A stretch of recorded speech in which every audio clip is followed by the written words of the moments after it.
Hello, আসসালামু আলাইকুম। আশা করি আপনারা সবাই ভালো আছেন। অনেকদিন পরে আমি আবার আপনাদের সাথে ভিডিওতে আসলাম। দেশের সমস্যার কারণে আমাদের ইন্টারনেট বন্ধ ছিল। যারা ফ্রিল্যান্সার আছি তারা ইন্টারনেট সুবিধা থেকে বঞ্চিত ছিলাম বেশ কিছুদিন। আমাদের ইন্টারনেট ছিল না, আমাদের কাজে অসুবিধা হয়েছে। আমরা লেসনের ক্লাস করাতে পারিনি, ভিডিও করতে পারিনি। আপনারা জানেন আমি ইঞ্জিনিয়ারদের নিয়ে ক্লাস করাই, জেনারেল ফ্রিল্যান্সারদের নিয়ে ক্লাস করাই। আসলে যে বেশ লাস্ট কয়েকদিন যেভাবে দেশের অবস্থা গিয়েছে এটা কারো কাম্য নয়। যারা অসুস্থ আছেন, যারা আহত হয়েছেন তারা দ্রুত সুস্থ হোক। সর্বোপরি আমাদের এই দেশটা সুস্থ হোক, যাতে আমরা সবাই যারা কর্মময় আছি, যারা কাজ করে খেতে চাই, যারা কাজ করছি, যারা বেকার আছি, যারা স্ট্রাগল করছি, সবাই মিলে যেন আমরা আবার আগের মতো অবস্থায় ফিরে আসতে পারি। তো সবাই সবার জায়গা থেকে চেষ্টা করি ইনশাল্লাহ। আমার পরিচয়টা একটু দিয়ে নেই। আমি ওয়ার্ল্ড কর্পোরেট ফ্রিল্যান্সার। আমি ফ্রিল্যান্সিং করছি লাস্ট 9 বছর থেকে। পৃথিবীতে কনস্ট্রাকশন ম্যানেজার বা সিভিল ইঞ্জিনিয়ারিং যে সেগমেন্টটা আছে সেই সেগমেন্টের নিশ বলে এটাকে। সেই নিশের যে ওয়ার্ল্ডের 10 জন, সারা ওয়ার্ল্ডের 10 জন কর্পোরেট ফ্রিল্যান্সার আছেন, তাদের মধ্যে আমি 4 নম্বর 5 নম্বর 10-এর মধ্যে থাকি। আর আমি সিভিল ইঞ্জিনিয়ারিং এর উপরে দক্ষিণ এশিয়ার কোর্স চালু করেছি প্রথম। সেই কোর্সের প্রথম ব্যাচ চলতেছে। তার পথে আমাদের এই সমস্যার কারণে আমরা ক্লাস বন্ধ করতে হয়েছে। আমরা চালু করছি শুক্রবার থেকে। আর সেকেন্ড ব্যাচের রেজিস্ট্রেশন আমরা ওপেন করে দিব। তো আসলে আমাদের এই জিনিসগুলো যেটা গত কয়েকদিন হয়েছে ফ্রিল্যান্সারদের নিয়ে খুব বেশি কথা শুনতে, বা যারা ফ্রিল্যান্সিং, আমি আসলে ফ্রিল্যান্সারদের ওই ধরনের লিডারশিপ বা নেতৃত্বের মধ্যে কখনোই ছিলাম না। ঘরে কোনো বসে বসে কাজ করতাম। তো গত 3-4 মাস থেকে অনলাইনে আসছি, অনলাইনে আপনাদের সাথে কথা বলি শুরু করেছি আর কি। আমার ওই ধরনের ফলোয়ার বা ওই ধরনের ইয়াও নাই। তো হয়তো 2-3 বছর আগে শুরু করলে ওটা থাকতো না, চেনার পরিমাণটা থাকতো। তো এটা বলার কারণ হচ্ছে যে আমরা আনএক্সপেক্টেড, যে আমরা এর আগে কখনো ভাবতে পারিনি যে ইন্টারনেট বন্ধ হয়ে যাওয়ার কারণে আমাদের ফ্রিল্যান্সিং ক্ষতি হবে। আমার ব্যাপারে পার্সোনালি আমি বলতে পারি, বাংলাদেশে আমি যে টপিক্সের উপর ফ্রিল্যান্সিংটা করি, এটা বাংলাদেশে খুব কম মানে আমার কম্পিটিটর নাই বললেই চলে। দেশটা একটু ভালো শোনায় না, কিন্তু আমি বাংলাদেশের প্রথম পর্যায়ে 1 নম্বরে থাকি সিভিল ইঞ্জিনিয়ারিং বা কনস্ট্রাকশন ম্যানেজার টপিক্সে। এটা বলার উদ্দেশ্য কারণ আছে।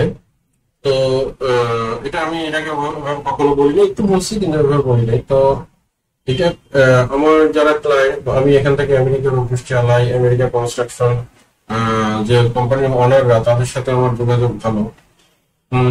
তো তাদের সাথে যেটা হয়েছে, এই 6-7 দিনে কমিউনিকেশন করতে না পেরে কিছু আহ, দু-একজন ক্লায়েন্ট আমি হারিয়েছি। আমার কপাল ভালো যে ওই ক্লায়েন্ট যারা ছিল তারা উম, একজন কোম্পানি ওনার, আমেরিকা কনস্ট্রাকশন কোম্পানির মালিক তারা, যার ফলে তারা একটা তারা ভালো বিহেভ বা তারা আচরণ বা তাদের সাথে আমার সম্পর্কটা ওই পর্যায়ে, যার ফলে তারা আমার প্রোফাইলে নেগেটিভ রিভিউ বা খারাপ কিছু দেয়নি। তো সেটা যদি দিত, আল্লাহ না করুক, তাহলে আমার 6 মাস আমি মিনিমাম পিছনে পড়ে যেতাম। কারণ আমি আপওয়ার্কে টপ রেটেড, ফাইবারে টপ রেটেড ছিলাম। গতকাল ফাইবারে আমার লেভেল ডাউন হয়ে গেছে। তো যাই হোক, সেটা হয়তো এক সামান্য ক্ষতি, সেটা হয়তো আমি আমার সামনে ফাইবারে টপ রেটেড আমার হয়ে যাবে। তো এগুলো ফ্যাক্ট গুলো বলছি আর কি, যে আমরা জানতাম না যে এই ধরনের ইন্টারনেট বন্ধ হলে আনএক্সপেক্টেড কোথায় কোথায় সমস্যাগুলো হচ্ছে। আমি শুনেছি যে অনেক যারা ভালো ভালো ফ্রিল্যান্সার আছে তারা দেশের বাইরে চলে গেছে ফ্রিল্যান্সিং করার জন্য। তো আমি জানি না সত্য মিথ্যা, একটা পেপার নিউজে আমি দেখেছি। এটা স্বাভাবিক। এই যে আমি যে এখন 7-8 জন ক্লায়েন্টের সাথে কাজ করি, এর মধ্যে এমনও ক্লায়েন্ট আছে যাদের আমি $20,000 কাজ করেছি অলরেডি, 1 মাসে না, মানে লং টার্ম ধরে কাজ করতেছি 20,000। তাইলে দেখেন এই ক্লায়েন্টটাকে আমি যদি হারিয়ে ফেলতাম, তাহলে আমি যদি সামনের 6 মাসে বা 1 বছরে আরো 20,000 30,000 ডলার ওই একটা ক্লায়েন্টের কাছ থেকে করতাম, তাহলে এই ক্লায়েন্টটাকে আমি হারাইলে তাহলে সেই ডলারটা কিন্তু আমি লস করতাম, এবং আমি লস করা মানে আমার দেশ লস করতো। অর্থাৎ আমার একাকে দিয়ে 20,000 30,000 ডলার শুধুমাত্র একটা ক্লায়েন্ট থেকে আমি ক্ষতিগ্রস্ত হতাম। তাহলে এরকম আমার রানিং ক্লায়েন্ট ছিল আপনার 7 জন। তার মধ্যে আমার 3টা ক্লায়েন্ট, যেদিন আমি জাস্ট ইন্টারনেট বন্ধ হয়ে যায় সেদিন আমি একটা ক্লায়েন্টের সাথে জাস্ট আমি কথা বলতেছিলাম, ইন্টারভিউতে মেসেজ, ইন্টারভিউ জুমে তার সাথে মিটিং এ ছিলাম, সেই মুহূর্তে সে আমাকে $500 একটা কাজ দিল। দেওয়ার পরে জাস্ট তাকে যে আমি থ্যাংক ইউ লিখবো, এর মধ্যে তার ইন্টারনেটটা চলে গেল। তাহলে থ্যাংক ইউ লিখতে পারিনি, যে কয়েকদিন ইন্টারনেট ছিল না, আমি একটু মানসিক প্রেশারে ছিলাম যে সে টাকাটা দিল, নতুন ক্লায়েন্ট, সে ফাইবারে নতুন, হয়তো ফাইবারের নিয়ম জানে না, সে হয়তো ভাবছে যে ফ্রিল্যান্সারকে আমি টাকাটা দিচ্ছি, কিন্তু 6 দিন ধরে সে যোগাযোগ করতেছে। তো এবং আলটিমেটলি তাই হয়েছে, সে আমাকে একটু খারাপই মনে করছে যে প্রথম যারা ফাইবারের রেগুলার ক্লায়েন্ট এসে কাজ করে তারা অনেক কিছু জানে, কিন্তু এই ক্লায়েন্টটা ছিল আমার নতুন। আর বয়স্ক, আপনারা জানেন কনস্ট্রাকশন কোম্পানির মালিক যারা, তারা আসলে ন্যাচারালি বেশিরভাগ একটু বয়স্কই হওয়ার কথা। তো পরে আমি ইন্টারনেট ব্যাক করার পরে যখন তাকে রিপ্লাই দিয়ে বুঝাইলাম সবকিছু, তখন সে মানে জিনিসটা বুঝছে এবং আমাকে, আমার বিরুদ্ধে সে কোনো অ্যাকশন নেয়নি। তাহলে সে যদি আমার বিরুদ্ধে ফাইবার একটা কমপ্লেন করতো, অ্যাকশন নিত, তাহলে হয়তো সমস্যা হয়ে যেত। যদিও ফাইবার শেষের দিকে এসে আমাদের দেশের এই অবস্থার কারণটা জানছে, আমাদের থেকে হয়তো কোনো লিডাররা তাদেরকে বলছে, যার ফলে ফাইবার আমাদের আমি প্রোফাইল ওপেন হওয়ার পর দেখলাম যে মেসেজ আসছে যে আমাদের কারণে করে রাখছি। তো এটা একটা ভালো দিন। তো আপনাকেও এই ধরনের অবস্থা। তো আমি বলতে চাই যেটা, যে একজন ফ্রিল্যান্সার হিসাবে দেখেন, আপনাদের সবাইকে একটু বলি, আমি যদি আমার বাংলাদেশে কাজ করা অবস্থায় আমার 2বার আমেরিকাতে জবের অফার হয়েছিল। তারা আমাকে বলেছিল প্রথমে যে 6 মাসের জন্য পার্ট টাইম হিসাবে যেতে। তারা হয়তো তাদের অ্যাটর্নি বলে, অ্যাটর্নিকে দিয়ে তারা ভিসা প্রসেসিং করাতো, মানে লয়ের অংশগুলো আমাকে যাতায়াত করতো হতো 6 মাস 1 বছর, তারপরে হয়তো তারা ফুল টাইম জবের ইয়েটা করতো, সেটা ভার্জিনিয়া। তো আমি যদি সেখানে যেতাম, তাহলে আমি এখন বাংলাদেশে ধরেন কত অ্যামাউন্ট ইনকাম করি সেটা আমি বলতে চাই না।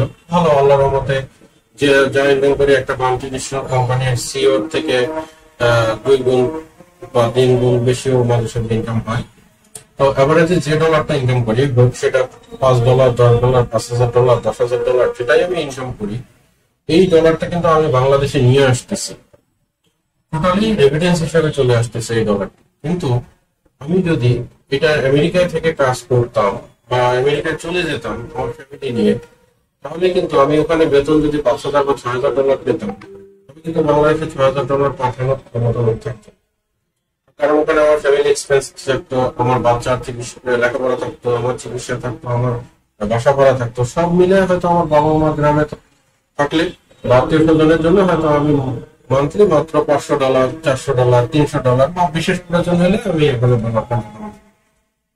কিন্তু আমি এখন ফ্রিল্যান্সারদের যুদ্ধটা আমি বলতেছি যে আমরা রেমিটেন্স যোদ্ধা, সবাই আমরা বিদেশ থেকে যারা টাকা পাঠায় সবাই রেমিটেন্স যোদ্ধা, কিন্তু আমরা কি রেমিটেন্স যোদ্ধা হিসাবে স্বীকৃতি পেতে পারি না বা সুযোগ সুবিধা পেতে পারি না? এটা জাস্ট আমি আলোচনা করতেছি। আমি জানি না আমার এই ভিডিওটা যারা নীতি নির্ধারক পর্যায়ে আছেন তাদের কাছে যাবে কিনা, আমার যেহেতু অত ফলোয়ার নাই। আর না যাওয়াটাও বড় বিষয় না, আমি মানে সাবলীলভাবে আমি রাখা ছাড়াই কথা বলি। আমাকে যারা আমার দিনের ফলোয়ার যারা আছেন তারা চেনেন। তাহলে এই রেমিটেন্স, আমি যে এই টাকা, আমি যে যদি দেশের বাইরে চলে যেতাম, তাহলে আমার এই পুরো যে রেমিটেন্সের যে ডলারটা বাংলাদেশে ইন হয় আমার ব্যাংকের অ্যাকাউন্টে, এই টাকাটা কিন্তু বাংলাদেশে ইন হতো না। তাহলে যারা ফ্রিল্যান্সার এরকম আছেন, যেমন এই যে শহীদ মুগ্ধ মারা গিয়েছেন, পানি দিতে যে আমরা পেপারে দেখলাম মারা গিয়েছেন, সে $60,000 বাংলাদেশের টাকায় মোটামুটি 60 লক্ষ টাকা ইনকাম করেছে ফাইবার থেকে। তাহলে দেখেন এই সে অল্প বয়স যখন শুরু করে মানুষ তখন ফ্রিল্যান্সিং এ এত টাকা ইনকাম হয়, তাহলে তার এখন যেহেতু প্রোফাইলটা রিচ, এখন সে জেনে গেছে হয়তো ভবিষ্যতে 5 বছর পরে, 5 বছর বা 6 বছর মধ্যে সে আরো $2 লাখ ইনকাম করতো, তার মানে 2 কোটি টাকা শুধু একটা ছেলেকে নিয়ে আসতো। আপনারা চিন্তা করেন যে যারা জমি বিক্রি করে কষ্ট করে বিদেশে যায়, তারা কি বিদেশে যে মিডল ইস্ট বা যারা অনেক বড় লোক বা হাই প্রোফাইল বা নাসায় চাকরি করে তাদের কথাটা ভিন্ন। আমি সমসাময়িক যারা আমাদের প্রবাসী ভাইরা আছেন অনেক কষ্ট করতেছেন, তারা কি 2 কোটি টাকা বা 1 কোটি টাকা 2 বছর 3 বছরের মধ্যে কি ইনকাম করে দেশে পাঠাতে পারে? এটা আপনাদের কাছে প্রশ্ন। অনেকে পারে, কিন্তু সবাই কি পারে? তাহলে ফ্রিল্যান্সাররা যে এই যে কন্ট্রিবিউশনটা করছে, তাহলে এই কন্ট্রিবিউশনের জন্য ফ্রিল্যান্সারদেরকে সুযোগ সুবিধা বা ফ্রিল্যান্সারদেরকে যে জায়গায় রাখা দরকার, যেটা আমি বলতে চাচ্ছি যে আমরা যেন বিপদগ্রস্ত না হয়। আমি আসলে খুব ক্ষমা চেয়ে নিচ্ছি, আমি রাজনৈতিক ভাবে কোনোভাবে ইয়ে করতে চাই না, আমার ভিডিওটাকে কেউ কোনোভাবে নিয়েন না। আমি সবাইকে সমবেদনা জানাচ্ছি এবং আমি খুব দোয়া করতেছি দেশের অবস্থা যেন খুব তাড়াতাড়ি ঠিক হয়ে যায়। তো কারণ আমরা সবাই ক্ষতিগ্রস্ত হচ্ছি, এই কারণে আমি এই কথাগুলো বলতেছি, ব্যাকগ্রাউন্ডের কথাগুলো। তাহলে আপনার 60,000, তাহলে কারো এই যে ফ্রিল্যান্সাররা যদি দেশের বাইরে চলে যায়, এখন আমার ফ্যামিলি আমাকে বলতেছে যে কাজ করতে পারো না, বা আমি তো এখন এটার উপর নির্ভরশীল। আমার এই ফ্রিল্যান্সিং করে আমার এখন আমার অফিস আছে, অফিসের স্টাফ সেট আপ, তাদের স্যালারি দিতে হয়। তাহলে আল্লাহ না করুক সামনে দিয়ে যদি আবার কখনো এরকম বিপদ আপদ হয়, আমরা যদি আটকায় যাই, তাহলে আমরা আমাদের এই অফিস সেট আপ, যারা এমপ্লয়ি আছে, যাদের জীবিকা নির্ভর হচ্ছে, প্লাস আমার ফ্যামিলি, প্লাস আমার সারাউন্ডিং, সবাইকে নিয়ে আমরা কোথায় যাবো? এটা একজন ফ্রিল্যান্সারের গল্প বললাম বা ধারণা দিই। তাহলে এরকম 7 লক্ষ ফ্রিল্যান্সার বাংলাদেশে আছে যারা আমার থেকে অনেক ভালো করতেছে, আমার সমসাময়িক আছেন, আবার যারা নতুন শুরু করেছেন। এবং আমরা যেহেতু এই ফ্রিল্যান্সিং কোর্স করাচ্ছি, আমি যেমন ইঞ্জিনিয়ারিং কোর্সটা বাংলাদেশে প্রথম শুরু করেছি, তাহলে আস্তে আস্তে এই যে সারা বাংলাদেশে অনেকেই ফ্রিল্যান্সিং শিখতেছেন, তাহলে যারা শিখতেছেন তারাও 2 বছর পর কন্ট্রিবিউট করবেন এবং দেশের বাইরে কাজের চাহিদা বাড়তেছে, বাংলাদেশের ফ্রিল্যান্সারদের ডিমান্ডটা বেশি। তাহলে এই যে তাহলে আমরা যদি এই সুযোগগুলো পাই, তাহলে আমাদের যদি ইন্টারনেটটা মানে আমাদের ইন্টারনেটটা যদি সমস্যা না করে, আমাদের ইন্টারনেটটা যদি বন্ধ না থাকে, আমরা তো ইন্টারনেট নিয়ে কোনো ইয়ে করতে হলে আমরা দেশের বাইরে কাজ করি। আমাদের যারা প্রতিষ্ঠিত ফ্রিল্যান্সার আছেন বা যারা প্রতিষ্ঠিত নয়ও, কেমন শুরু করছেন, সরকারের পলিসি অনুযায়ী যে গভর্নমেন্ট আইডি কার্ড, যেমন আমার ICT ministry government ID card আছে, অনেকেরই নাই, কিন্তু গভর্নমেন্ট যদি এটা পেট্রোনাইজ করে সবাইকে দেওয়ার চেষ্টা করে, ফিসটা হয়তো কমায় রাখতে পারে, তাহলে এটা যেটা করতে পারে, ফিসটা যদি অনেক বেশি না, কিন্তু যারা নতুন তাদের জন্য বেশি হতে পারে, তো কমায় রেখে তাদের যদি একটা আইডি কার্ড সবাইকে দেয় এবং এই আইডি কার্ডের এগেনস্টে আলাদা হাব থেকে যদি তাদেরকে ইন্টারনেট সার্ভিস প্রোভাইড করা যায়, যে দেশের যত খারাপ অবস্থায় হোক না কেন, ইন্টারনেট ফ্রিল্যান্সারদের ইন্টারনেট সার্ভিসটা, শুধু ফ্রিল্যান্সার না, যারা দেশের জন্য কন্ট্রিবিউশন করতেছে, যেমন গার্মেন্টস ফ্যাক্টরি বিজনেসম্যানরা আছে, আমি টিভিতে দেখলাম তারা অর্ডার করতে পারতেছে না, মেল করতে পারতেছে না। এরকম যারা আমরা দেশের জন্য টাকা নিয়ে আসতেছি বা রেমিটেন্স নিয়ে আসতেছি, কিন্তু আমরা বিদেশে কমিউনিকেশন করতে পারতেছি না, এবং পুরো কমিউনিকেশন না, বড় সমস্যা হচ্ছে যে আমরা একটা বড় ক্লায়েন্ট যেন না হয়। যেমন আমি বললাম যে আমি যদি একটা $20,000 ক্লায়েন্ট, এই ক্লায়েন্টটাকে আমি সামনে 5 বছর কাজ করলে হয়তো $1 লাখ তার কাছ থেকে ইনকাম করতে পারবো। আমার রেকর্ডও আছে, পিছনের রেকর্ডও আছে যে আমি এক ক্লায়েন্টের অনেক টাকা ইনকাম করছি। তাহলে এই ক্লায়েন্ট গুলোকে যদি আমরা হারাই যাই, তাহলে ওই নতুন একজন ক্লায়েন্টকে তৈরি করে তার কাছ থেকে নতুন অবস্থায় নতুন তৈরি করে $1 লাখ ক্লায়েন্ট খুঁজে পাওয়া, এটা আমাদের জন্য সোশ্যাল। তাহলে এটা যদি একটু যারা কর্মপতির কর্তা ব্যক্তি আছেন তারা যদি মাথায় রাখেন যে তাদেরকে স্যাটেলাইট থেকে হোক, অন্য হাব থেকে হোক, আমাদের যদি ইন্টারনেট সার্ভিসটা যদি ঠিক মতো রাখা যায় এই সময়টা, তাহলে আমরা এই বিপদের মধ্যে হতে পড়বো। এরপরে নেক্সট দ্বিতীয় কথা আমরা যেটা শুনলাম যে ডাটা সেন্টার পড়ে যাওয়ার কারণে ইন্টারনেট আমাদের বন্ধ ছিল বা অন্য জায়গায় তার কাটা, এটা সেটা। তো আমার যেটা নিজস্ব মতামত যে এই ধরনের জিনিসটা এড়ানোর জন্য, যেখানে ডাটা সেন্টার এমন একটা সেন্সিটিভ জায়গা যেখানে ইন্টারনেট নষ্ট হয়ে গেলে বা কোনো ঝামেলা হলে সারা বাংলাদেশে ইন্টারনেট বন্ধ করে দিতে হয়, তাহলে সেই এরকম একটা সেন্সিটিভ জিনিস আমি কেন পাবলিক প্লেসে রাখতে চাই বা রাখি? তাহলে হয়তো এটা এর আগে ওই প্রবলেমটা আসে না, এই জন্য মাথায় আসে না, কিন্তু এখন হয়তো এটা মাথায় আসবে। তাহলে এই ব্যাপারে একটু কাজ করা দরকার যে আমাদের ডাটা সেন্টারটা আমরা এমন জায়গায়, নিরাপদ জায়গায় রাখি যেখানে দেশের অন্য জায়গায় অন্য ধরনের আল্লাহ না করুক সহিংসতা বা কোনো ঝামেলা হলেও যেন ডাটা সেন্টার ক্ষতিগ্রস্ত না। তো এটা একটা বিষয়, তো এটা নিয়ে আমি একটু আপনার সাথে আলোচনা করলাম। যদি আপনারা পারলে আমার ভিডিওটাকে শেয়ার করে দিবেন, যদি যারা পলিসি মেকার তাদের কাছে যদি যায়, তারা যদি এটা, হয়তো তারা আমার থেকে অনেক ভালো ফ্রিল্যান্সার আছেন, তারা অনেক ভালোভাবে বলতে পারবেন।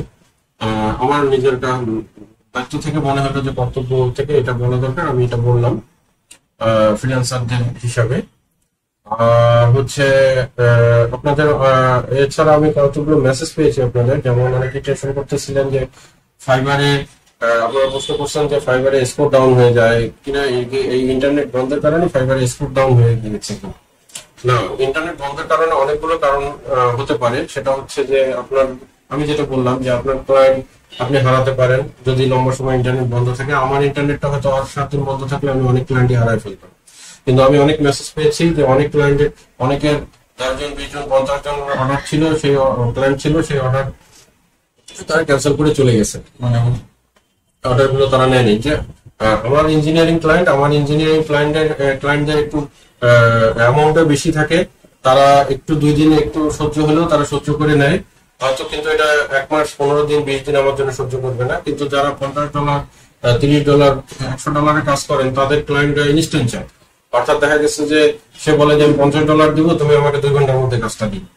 এগুলো ফাইবারে প্রচুর পরিমাণে আছে, এবং আমাদের দেশের ছেলেরা যারা ডাটা এন্ট্রি করছেন, যারা ডিজিটাল মার্কেটিং নিয়ে কাজ করছেন, বিভিন্ন সেগমেন্টে গ্রাফিক্স ডিজাইন, তাদের এক একজনের দেখা যায় 50টা 100টা অর্ডার কন্টিনিউ থাকে।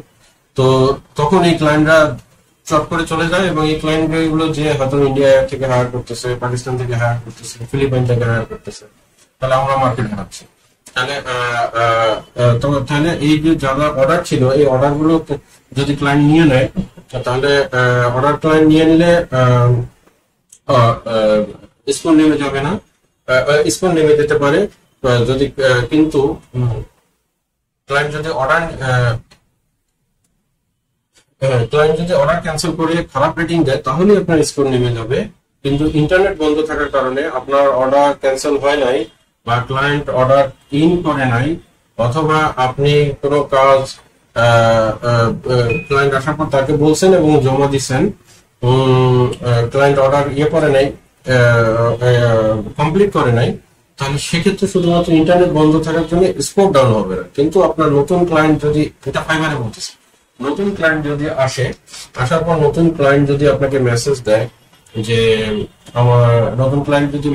যে নতুন কাজের জন্য, তখন যদি আপনি আপনার সময় মতো রিপ্লাই না দেন, ফাইবারে 1 ঘন্টার মধ্যে রিপ্লাই দিতে হয়, অটো রিপ্লাই না থাকলে, তাহলে তখন আপনার রিপ্লাইয়ের জন্য আপনার রিপ্লাই যে পয়েন্টটা আছে সেই পয়েন্ট আপনার নেমে যাবে, কিন্তু সাকসেস স্কোর নামবে না। যেটা নিয়ে আপনারা ওয়ারিড যে সাকসেস স্কোর নেমে যাচ্ছে, এটা নিয়ে কারণ হচ্ছে আপনার যে 6টা ম্যাট্রিক্স এর উপর কালেক্ট করা হয় ফাইবারের রেটিং, সেই 6টা ম্যাট্রিক্স এর মধ্যে 5টা ম্যাট্রিক্স মোটামুটি একটু ভালো কাজ করলে কম বেশি মেনটেন করা যায়, কিন্তু সাকসেস স্কোরটা হচ্ছে অনেক ডিফিকাল্ট, অনেক জটিল একটা ক্যালকুলেশন। এটার উপরে আমার হয়তো আমি সামনে এটা একটা ভিডিও লাগবে 30 মিনিটের, আমি হয়তো আপনাদের জন্য ভিডিও করবো। আমার পেজ ফলো দিয়ে রাখলে আমি ভিডিও গুলো দিতে পারবো। আর আমার সেম নামে ইউটিউব চ্যানেল আছে, ফ্রিল্যান্সার আছে, সেটাতে আপনারা দেখতে পারবেন, সেখানেও আমি আপলোড করে রাখি। তো তাহলে সাকসেস স্কোর আমার অনেকগুলো কারণ আছে, কিন্তু আপনার ইন্টারনেট বন্ধ থাকার কারণে, সরাসরি ডাইরেক্ট ইন্টারনেট বন্ধ থাকার কারণে সাকসেস স্কোর নামবে না, বা আপনি অফলাইনে থাকার কারণে সাকসেস স্কোর নামবে না। অফলাইনে থাকার কারণে আপনার রেসপন্স রেট নেবে, এটা হচ্ছে একটা বিষয়। আচ্ছা, আর একটা আপনাদের কমন প্রশ্ন, যদিও এটা সমাধান হয়ে গেছে ফেসবুক ওপেন করার পরে, তারপরে যদি কখনো সামনে সমস্যা হয়, যেমন অনেকে বলেন যে ভিপিএন, কালকে থেকে প্রচুর প্রশ্ন আসছে আপনাদের যে ভিপিএন ইউজ করলে কি ফাইবার আইডি ব্যান্ড হয়ে যাবে কিনা, বা আপওয়ার্ক আইডি ব্যান্ড হয়ে যাবে কিনা, অনেক গুরুত্বপূর্ণ একটা প্রশ্ন। আমি যদি সরাসরি উত্তর দেই যে ভিপিএন ইউজ করলে ফাইবার আইডি বা আপওয়ার্ক আইডি ব্যান্ড হয়ে যাবে না, আপনার পিসিটি করেন বা মোবাইলে করেন, কারণ ভিপিএন ইউজ করে ফাইবার আইডি ইউজ করা আপনার ফাইবারের গাইডলাইনের বাইরে না। তবে হ্যাঁ, ভিপিএন ইউজ করে যদি আপনি বাংলাদেশে বসে আমেরিকা থেকে আইডি ওপেন করতে চান আমেরিকার নাম দিয়ে, সেটা ফাইবারের গাইডলাইনের, অর্থাৎ মিথ্যা যেটা মিথ্যা। এখন ধরেন কথার কথা, আপনি আপওয়ার্ক বা ফাইবারে কাজ করতেছেন, আপনার আমেরিকার এমন একটা সাইটে ঢোকা লাগবে যে সাইটে ভিপিএন ছাড়াই ব্যবহার করা যায়। যেমন উদাহরণ দিতে পারি, আপনারা যদি যান গুগলে সার্চ দেন হোম ডিপো, যেখানে আমেরিকার কনস্ট্রাকশন ম্যাটেরিয়ালস বেচা কেনা, হ্যাঁ অর্থাৎ কনস্ট্রাকশনের আপনার মালামাল কিনতে পারেন। অথবা আপনারা যদি গুগলে যে শপিং অপশন যান, তাহলে শপিং এ আপনারা অনেক কিছু পাবেন, কিন্তু শপিং এ আপনি ভিপিএন ছাড়া শপিং ওপেন করতে পারবেন। তাহলে আপনার কোনো ক্লায়েন্ট শপিং থেকে আপনাকে কাজ দিতে পারে, তাহলে আপনি শপিং বা হোম ডিপো থেকে কিভাবে কাজ করবেন ফাইবার আপলোড চালু অবস্থায়? ধরেন আপনি আপওয়ার্কের টাইম ট্রেকার চালাই কাজ করতেছেন, কিন্তু আপনাকে ভিপিএন ইউজ করতে হচ্ছে, তাহলে এটা ফাইবার আপওয়ার্ক জানে যে কাজের সাথে আপনার ভিপিএন আপনি ইউজ করতে পারেন। তবে হ্যাঁ, এখানে আরেকটু বিস্তারিত বলা দরকার, সেটা হচ্ছে আপনি যখন ভিপিএন চালু করবেন ঠিক সেই সময় ফাইবার আপওয়ার্ক লগ ইন করবেন না। কারণ ঘন ঘন আপনার লোকেশন চেঞ্জ হলে ফাইবার আপওয়ার্ক তো রোবট বসানো, রোবটটা আপনার লোকেশন যদি বিভিন্ন রকম দেখতে পারে, তাহলে ওই সময় আপনার অ্যাকাউন্ট সাসপেন্ড করবে না, সে সাসপিসিয়াস কিছু অ্যাক্টিভিটি হলে আপনাকে ওয়ার্নিং দিতে পারে যে তোমার অ্যাকাউন্টে সাসপিসিয়াস কিছু দেখা যাচ্ছে। তার মানে আপনি যেটা করবেন, আপনার ফাইবার আপওয়ার্ক আগে লগ ইন করবেন কম্পিউটারে, লগ ইন করার পরে তারপরে আপনি ভিপিএন ইউজ করে কাজ করবেন এবং একটা লোকেশনে ভিপিএন চালু করে দিবেন, লোকেশন বারবার চেঞ্জ করবেন। তাহলে ভিপিএন ইউজ করে আপনার ফাইবার আপওয়ার্ক কাজ করতে কোনো অসুবিধা নেই। কারণ আমি যেটা বললাম যে আপনার গাইডলাইন, আপনাকে ফাইবার বা আপওয়ার্কে কাজ করতে গেলে অনেক আমেরিকার সাইট আছে, যেমন আমেরিকার রিয়েল এস্টেটে যারা কাজ করেন, প্রপার্টি সার্চ দিতে গেলে প্রপার্টি যে কাউন্টি রেকর্ড সাইট গুলো আছে এগুলো ম্যাক্সিমাম ভিপিএন ছাড়া ওপেন হয়। তাহলে রিয়েল এস্টেটের কোনো ক্লায়েন্ট যদি আপনাকে কাজ দেয়, তাহলে আপনার তো ভিপিএন ইউজ করতে হবে। তাহলে আপওয়ার্ক তো সেটাই করতেছে। এবং আমি 9 বছর থেকে যখন প্রয়োজন হয়েছে রিয়েল এস্টেটে কাজ করার, তখন ভিপিএন চালাই, ডান দিকে চালাইছি, আজ পর্যন্ত আল্লাহর মধ্যে কোনো ওয়ার্নিং আছে। কিন্তু আমরা যেটা করি, আমরা অনেক চালাকি করার চেষ্টা করি, পটাপট এখান থেকে ওখানে যাই, আমাদের আইডি ব্যান্ড হয়ে গেছে, আমরা তখন ভিপিএন দিয়ে অন্য লোকেশন ওপেন করে দিয়ে নাম দিয়ে অন্য নাম দিয়ে আইডি ওপেন করতে চাই। তো এগুলো ঠিক না, এগুলো করাও যায় না, খুব বেশি সাসপেন্ড করা যায় না, থাকাও যায় না, হয়তো আইডি নেয়ও না, নিলেও কয়েকদিন পরে আইডি ডিসেবল করে দেয়, কারণ এগুলো বসে। কিন্তু আপনি কাজের ক্ষেত্রে ভিপিএন ইউজ করতে পারেন, এটা আপনার পরিবারের গাইডলাইনের বাইরে না। এরপরে আপনারা বলছেন যে সাকসেস স্কোর কিভাবে বাড়ানো যায়, ডাউন হয়ে গেছে। সাকসেস স্কোর বাড়াতে গেলে যদি ডাউন হয়ে যায় তাহলে সাকসেস স্কোর বাড়াতে ফাইবারে সাকসেস স্কোর বাড়াতে গেলে আপনাকে 3-4টা পন্থা অবলম্বন করতে হবে। এর মধ্যে যেটা হচ্ছে, প্রথম থেকে ক্লায়েন্টের সাথে খুব পোলাইট ব্যবহার করতে হবে। তার যদি আপনার কাজের বাইরেও যদি কিছু এক্সট্রা সাপোর্ট দেওয়া লাগে তাকে দিতে হবে। আপনি যখন তাকে চার্জ করবেন ওইভাবে চিন্তা করে চার্জ করবেন যে আমার এই কাজের বাইরেও তাকে 2-1 বার এক্সট্রা সাপোর্ট দেওয়া লাগতে পারে। আর চাহিদাটা কি তার কাছ থেকে খুব ভালো মতো শুনে নেবেন সে, এবং এটা লিখে তার কাছে মেসেজ করে খুব ভালো মতো কনফার্ম করে নেবেন যে সে পয়েন্ট ঠিক চায়। কারণ তার মনের মতো না হলে হয়তো আপনাকে বাইরের দিকে মন খুশি করার জন্য 5 স্টার দিবে, কিন্তু ইন্টারনালটা আপনাকে কমে দিবে। তো ইন্টারনালটা স্কোর যখন কমে দিবে তখন আপনার সাকসেস স্কোর নেমে যাবে। তো সাকসেস স্কোর নেমে, যেমন ক্লায়েন্টের একটা বড় ধরনের অপশন ফাইবার করছে যে ভ্যালু ফর মানি। ধরেন আপনি ক্লায়েন্টকে $50 কাজ দিলেন, ক্লায়েন্ট আপনাকে $50 পে করে দিল, কিন্তু ক্লায়েন্ট রিডিং দেওয়ার সময় চিন্তা করলো আমি তো $50 যে কাজ দিচ্ছি এই কাজের কোয়ালিটি $40 হতে পারে বা $30 হতে পারে। তখন ওই ভ্যালু ফর মানিতে আপনাকে কিন্তু 2 স্টার বা 3 স্টার দিবে, যেটা আপনি হয়তো বুঝবেন না, কখনো বুঝবেন, ইন্টারনাল দিলে বুঝবেন না, আর এক্সটার্নাল দিলে বুঝবেন। তাহলে তখন ওই সাকসেস স্কোর নেবে না।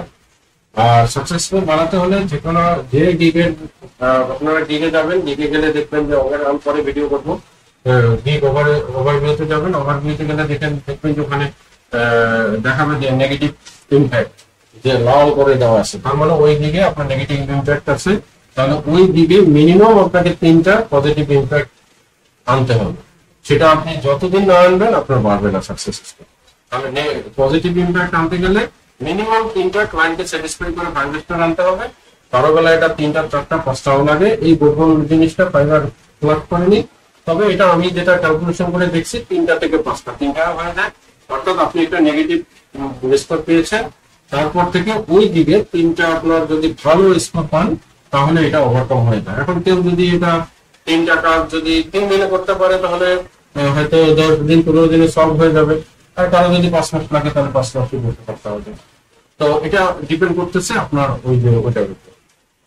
তো আমি অনেক কথা বললাম, ধৈর্য ধরে যারা শুনেছেন। আমার ভিডিওগুলো একটু বড় হয়ে যায়, যদি ভিডিওটা ভালো লাগে শেয়ার করবেন। এই ভিডিওটা ইউটিউবে আপলোড করা থাকবে। ইউটিউবের চ্যানেলের নাম হচ্ছে ফ্রিল্যান্সার রাশেদ ওয়াল। যারা ইউটিউব থেকে দেখছেন তারা সাবস্ক্রাইব করবেন, যারা পেজ থেকে দেখছেন ফলো করে দিয়ে রাখবেন। আর এমনি ইঞ্জিনিয়ারিং প্রথম ব্যাচের সারাটা অনেক ভালো, যেটা বাংলাদেশে তো আপনাদের কারো কাছেই নাই, মানে দক্ষিণ এশিয়ায় কোর্সটা নাই। এবং আমি আমার প্রথম ব্যাচে যারা কোর্স করতেছে তারা ভালো করে জেনে গেছে যে এই কোর্সের ভ্যালু আপনি 1 লাখ টাকা দিয়েও পাবেন না, কারণ মার্কেটিং করতেছি না। আপনারা যখন আমার কোর্সে ভর্তি হবেন তখন আপনারা এটা বুঝতে পারবেন। তো এটা আপনাদের জন্য বড় সুযোগ সুবিধা, কারণ দেশের যে অস্থিরতা এক সময় ফ্রিল্যান্সিং, আমি বারবার বলি 14 দিনের কোনোদিন ফ্রিল্যান্সিং হয় না, বা একদিনেও 1 মাসেও ফ্রিল্যান্সিং করা সম্ভব না। হ্যাঁ, আপনি 15 দিন 1 মাসে কিছু ছোট কাজটা পাইলেও পাইতে পারেন 2 মাসে, কিন্তু এটা আপনাকে একটা লম্বা টাইম লাগবে, লম্বা সময় নিয়ে আপনাকে কাজ করতে হবে। এটা 6 মাস থেকে 1 বছরের একটা টাইম নেয়, এবং আপনি ওয়ার্ল্ডের স্পেশাল টপিকস গুলো শেখেন। আপনি 1-2 বছর পর আপনাকে পিছনে ঘুরে তাকাতে হবে না, আপনি ভালো কিছু করতে পারবেন। 3টা জিনিস, আপনার পয়েন্ট লাগবে, আপনার ইংলিশ লাগবে, আপনি কি কাজ জানেন সেটা লাগবে, আর সাথে আপনার টুলস, আপনি কম্পিউটারে কোন বিষয়ে, কোন সফটওয়্যার বা কোন বিষয়ে এক্সপার্ট সেটা লাগবে। তো সবাইকে ধন্যবাদ, সবাই ভালো থাকবেন, দেশের জন্য দোয়া করবেন, আমার জন্য দোয়া করবেন, সবাই যেন আমরা দেশটাকে আবার আগের মতো অবস্থায় ফিরে যেতে পারি। আর সর্বোপরি সবসময় বলি, প্রতিদিন একটা করে ভালো কাজ করার চেষ্টা করবেন। Thank you very much.